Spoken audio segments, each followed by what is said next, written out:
Sunday, and if you didn't go to church, okay, that's fine. If you did, I hope you got what you were looking for. There was a point in time when I was very against organized churches because I was very against organized religion. I'd seen so much of the damage that it has caused over the years to other people, and that was enough for me.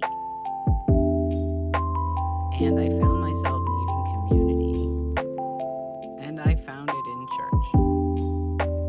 But I chose to go to a church that was a universalist congregation. It was open and welcoming. And the very first time that I attended, the guest speaker gave a sermon delivering a talk about how God was dead. Now, what he meant was, in our culture, at least that's what I got from it. And in some ways, I think it's gone through periods of ups and downs, just like everything else does.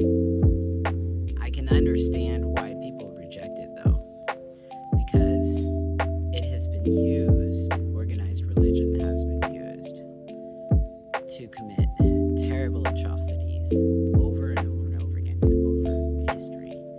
And I just want to say that connecting with the spiritual part of your own self identity does in no way, shape, or form have to equate to buying into the atrocities of organized religion.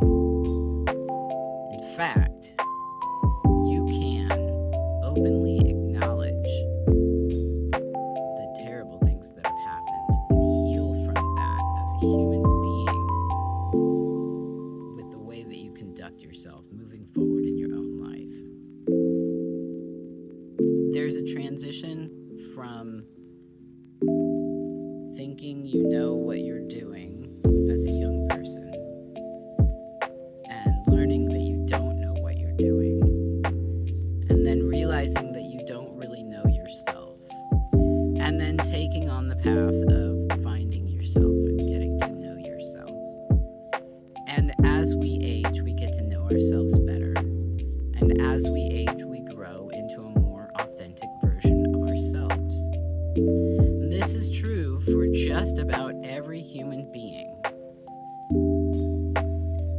I think for transgender people, we almost have an upper hand, and that might intimidate other people because we get the opportunity of fast tracking our transition into our authentic self,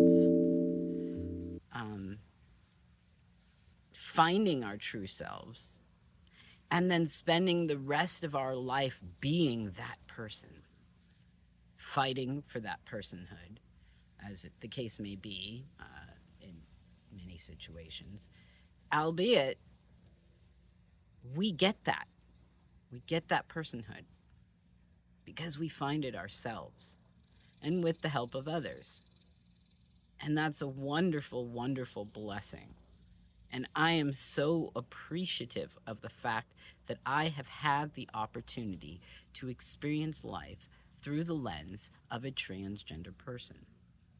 Because of all the experiences that I had before I figured out I was trans, and all the experiences that I've had in the transitioning process, and every day, I am able to find blessings in my life every single day, in spite of the fact that the governments around us don't want us to exist and are trying to erase us.